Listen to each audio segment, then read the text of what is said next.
হঠাৎ বান্ধবী তার জন্মদিনের ট্রিট দেওয়ার জন্য ডাকলো কাচ্চি ভাইতে। Hello my lovely audience, welcome to another blog. আজকের ব্লগটি খুবই স্পেশাল, তাই সাথেই থাকুন। হঠাৎ বান্ধবী ফোন দিয়ে বলল, কোথায় তুমি? আমি বললাম, এই তো আমি শহরের মধ্যে। কিন্তু কেন? বললো, আর দেরি না করে এখনই চলে আসো কাচ্চি ভাইতে। হঠাৎ বান্ধবী কেন কাচ্চি ভাইতে ডাকলো, এই জন্য আর দেরি না করে খুবই দ্রুত চলে আসলাম কাচ্চি ভাইতে। কাচ্চি ভাইতে প্রবেশ করে আমি অবাক হয়ে গেলাম। রীতিমতো এই ব্যক্তি কাচ্চি ভাইতে হাজির হয়ে গেছে। আমার মধ্যে রীতিমতো কিউরিয়াসিটি বেড়ে যাচ্ছে যে হঠাৎ কাচ্চি ভাইতে কেন ডাকলো। তাই বান্ধবীর ডাকে সাড়া দিয়ে চলে আসলাম কাচ্চি ভাইতে।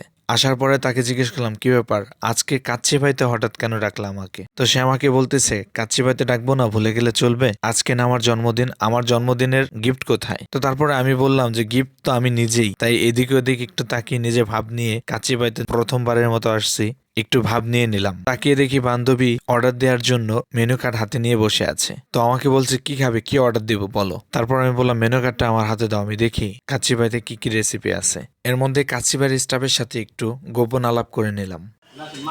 ভাই এখানে একজনের আছে, তিনজনের আছে, পাঁচজন আছে, দুইজনের কেন? দুইজনের আপনার ওই দুইজনের সিঙ্গেল দুইটা নিতে হবে।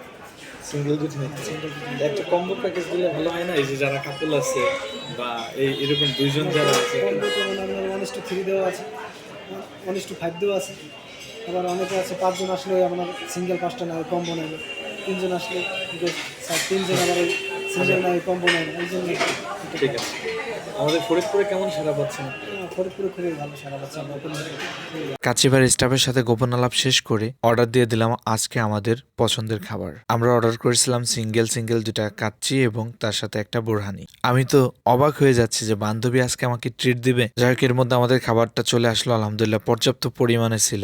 আপনারা জানেন যে কাচ্চি ভাই তাদের খাবারের মানটা রেগুলারলি ভালো করে এবং খাবারের পরিমাণও আলহামদুলিল্লাহ অনেক ভালো থাকে। পরবর্তীতে ভাবলাম যে বান্ধবীর অর্ডার, বান্ধবীর বার্থডে ট্রিট যদি তাকে আগে না দিই তাহলে তো বিলটা আমার ঘাড়ে চাপাই দিয়ে পালাবে। তো এই ভেবে আমি তাকে আগে দিলাম, তারপরে আমি নিয়ে নিলাম। মূলত আমরা হচ্ছে ভোজন রসিক এবং আমরা যেখানেই খাবার খাই, খাবারের মান যেমনই হোক আমাদের কাছে অত্যন্ত ভালো লাগে। কথা বলতে বলতে আমরা খাওয়া শুরু করলাম এবং খাবারটা খুবই ভালো লাগতেছিল। তো এর মধ্যে বান্ধবী আমাকে বলতেছে যে এত বড় একটা ট্রিট দিলাম, এখান থেকে বের হয়ে কিন্তু অবশ্যই আমাকে একটা গিফট করতে হবে। তো তাকে আমি বারবার বলতেছিলাম যে আমি নিজেই তো একটা গিফট, তুমি কেন বুঝতেছো না? এত গিফট কেন করতেছো? ধরো বোরহানি খাও। এই কথা বলতে বলতে হঠাৎ বান্ধবীর প্লেটের দিকে তাকিয়ে দেখি যে তার খাবার শেষ। আমি মনে মনে ভাবলাম, কি ব্যাপার, তার খাবার এত তাড়াতাড়ি কিভাবে শেষ হয়ে গেল? খাবার শেষ হতে না হতে আমার হাতে চলে আসলো মেনু কার্ড। আমি মেনু কার্ডের বিল দেখতেছিলাম, হঠাৎ সামনে তাকিয়ে দেখি বান্ধবী হাঁটা শুরু করে দিছে। এই বিল না দিয়ে তুমি কোথায় চলে যাও? এই দাঁড়াও দাঁড়াও দাঁড়াও। আমি ফাইসা গেছি, আমি ফাইসা গেছি, আমি ফাইসা গেছি মাইন কারটি পায়। ভালো থাকবেন সবাই, সুস্থ থাকবেন, আর বান্ধবীর ব্যবহারের জন্য একটা রিক দিয়ে আপনারাও পালান।